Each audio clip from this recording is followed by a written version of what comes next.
My point of view. He kissed me. I wasn't sure what to do, so I just closed my eyes. I was still crying a little. He backed up and blushed. I was blushing very heavily. So was he. I suddenly hiccuped. He started to laugh. Karkat, my words trailed off. He suddenly smiled and started cracking up. Why are you messing with me like this? I suddenly blurted out, still crying a little.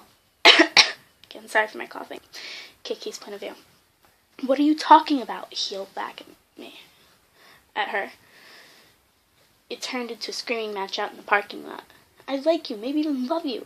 And you go and lead me on, take advantage, and play with my heart.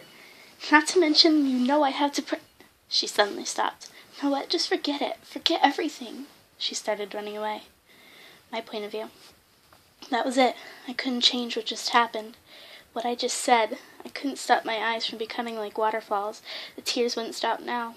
I loved him, and he knows, and probably hates me. I ruined everything. But then again, when don't I? Kiki's point of view. I'm so stupid! I yelled and started crying. I couldn't help it. I loved her so. And I ruined it. Then again, when don't I? My point of view. I arrived home and ran to my room. No one else was there. I looked at my nightstand. There was a picture of me and Karkat. I never wanted to see him again. I made such a fool out of myself. I grabbed the framed photo he gave me and threw it at the wall. I couldn't stand it. I grabbed some keys that had sharp points and rolled up my sleeve. Right before I started, there was a knock at the door. I took my time going down the stairs. When I answered, it was Lola. Turns out she was at Red Robin too. Kiki's point of view. I got to my house and ran straight to my room. I grabbed a shoebox from under my bed.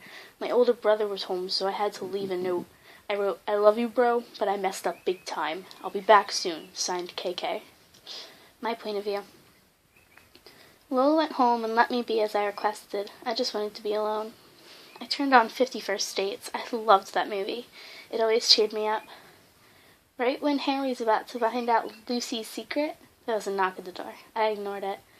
I didn't want to talk to anybody. No one understood how much I hated crying, or let alone being seen doing so. I decided to talk to KK, so I wrote a note and left. I walked to his house but saw him talking to his friend SOLLUX. I hid behind a bush and listened. I hadn't cried for a while, so it was okay to be in public. KK. I couldn't stand this! I wish I wasn't her friend. I'm such a mess up. It's all my fault. SOLLUX. Chill out, dude. It's not like it's the end of the world. KK. Yes, it is. I can't stand this. It makes me sick when I see her. Just keep Chris away from me for a while. I couldn't believe it. I made him sick? Then why did he kiss me? My eyes started saying. All I could do was run. And of course, I tripped. And of course, I was bleeding. But that's just my luck, I guess. KK's point of view. I heard a sudden crash and saw Chris on the ground. I ran to her. She saw me, got up, and started running despite her bad injuries. She had a scrape above her eye, and her nose was bleeding. I could tell she was crying. My point of view. I suddenly tripped on another uneven sidewalk in front of the police station. KK caught me by my waist and picked me up. He brought me to his house and sat me on a chair. He grabbed some peroxide and tried to clean my scrapes, but I wouldn't let him. Come on, Chris, I need to clean this, he said, getting aggravated. Why do you care? I thought you hated being my morale, and it made you sick to see me. Okay, that's all I got for part 2.